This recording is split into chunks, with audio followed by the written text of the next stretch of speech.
অসমবাসী এতিয়া সাগৰক ঘৃণা কৰে। বুকু খুন্দা মাৰি ধৰি গাৰনো শিয়ৰি উঠে যেতিয়া শুনা পাওঁ আকাশে গাতে লবৰে মন, সাগৰ তলিত শুবৰে মন। ইমান জেদ কিয় শুবৰ মন বুলিয়েই সঁচাই শুই যাব নেকি? তাকো এদিনতে নহয়, এটা জীৱনৰ বাবে, এটা জনমৰ বাবে।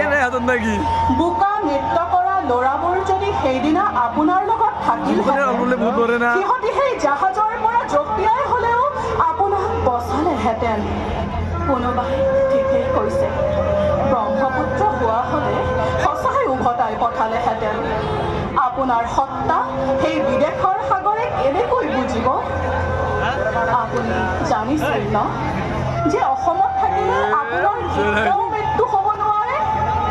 সমগ্ৰ অসমবাসীৰ আশীৰ্বাদত ভগৱানেও হাৰ মানিলেহেঁতেন।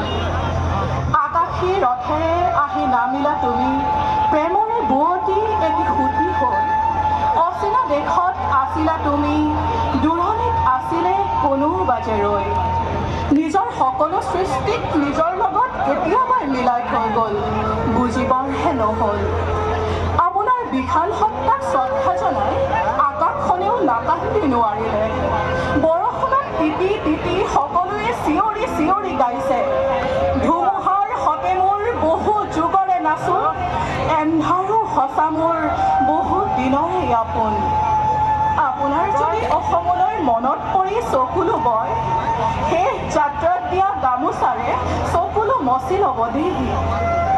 আপোনালৈ আমাৰ মনত পৰিলেই আপুনি কোৱাৰ দৰেই যাম দিয়ক, আবেলি নদীৰ পাৰত আকাশৰ তৰাৰ মাজত।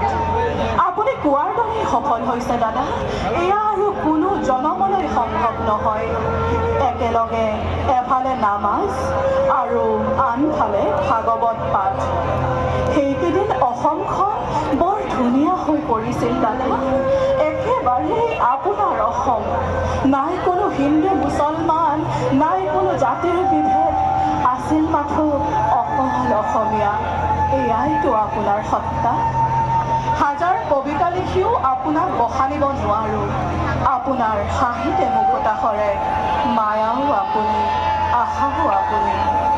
সকলো অসমীয়াই কাকূতি কৰিছে, বহাগ তই আৰু নাহিবি, এই বসন্ত নোৱাৰিম সহিব।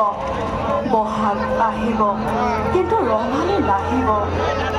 আপুনি নাহক বুলি ক'লেইচোন আঘোণ পুহতো বহাগ আহে। এতিয়ানো আপোনাৰ অবিহনে ৰঙালী কেনেকৈ আহে?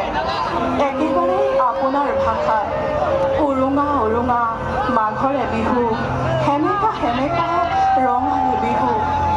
শৰৎ মৰহি গ'ল, পোহৰ উৎসৱটো আন্ধাৰ হ'ল। শ্মশানখন মন্দিৰ হ'ল, ঘৰখন শ্মশান হ'ল।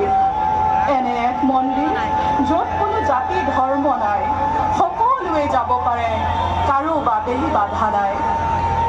19 ছেপ্টেম্বৰতে অসমৰ মাত হেৰাই গ'ল, সাগৰতলিত হেৰাই গ'ল গানৰ পৃথিৱী। অতীততে ঠাইডোখৰৰ নাম সোণাপুৰ কিয় ৰখা হৈছিল জানে? কাৰণ ঈশ্বৰেও জানিছিল তাত এদিন অসমৰ সোণ পৰিব। আপুনি সৰস্বতীৰ কণ্ঠ, সৰস্বতীয়েও বাহন পঠাইছে আপোনাক শ্ৰদ্ধাঞ্জলি জনাবৰ বাবে। খোল তাল বাদ্যৰে বৈকুণ্ঠপুৰী কৰি তুলিছে যোৰহাটৰ ষ্টেডিয়াম। সকলো জীৱ জন্তু আহিছে আপোনাক শ্ৰদ্ধাঞ্জলি জনাবলৈ। লুইতেও আপোনাক শ্ৰদ্ধাঞ্জলি দি চকুলো টুকিছে। লুইতৰ চকুলো গৈ যদি সাগৰত পৰে, আপুনিতো চিনি পাবই, সামৰি থ'ব দেই ভালদৰে। আপোনাৰ সপোনৰ ছবিৰ মুক্তিৰ দিনাও আশা কৰিছিল অসমে যে আপুনি ঘূৰি আহিব। আচলতে ভগৱানৰ বুঢ়াকাল নাথাকেও দাদা, পানীত আপোনাৰ শৰীৰটোহে পৰি থাকিল। ভগৱানে দেখোন আপোনাক হাত পাতি ধৰিলেই। 80 বছৰ বয়সত জুবিন গাৰ্গে হাতত লাখুটি লৈ খোজকাঢ়িব, এয়া জানো প্ৰকৃতিয়ে সহ্য কৰিব পাৰিব? শেষ যাত্ৰাত ফুলাম গাড়ীত যাওঁতে আপোনাৰ ভাষাত অসমক কৈ গৈছিল ন? শুন, আজি যাবলৈ ওলালোঁ। শুন, আকাশী জাহাজত উঠিলোঁ। শুন, মনত আশা বান্ধি ল'লোঁ। শুন, পাহৰিব মই নোৱাৰোঁ। মনত পৰে তোমালে কেনেকৈনো যাওঁনো বাৰু তোমাৰ কাষলে শুন অবুজন মনে মোৰ নামানে চকুলো মচু জানা তুমি দিয়া ৰুমালে জয় জুবিন দা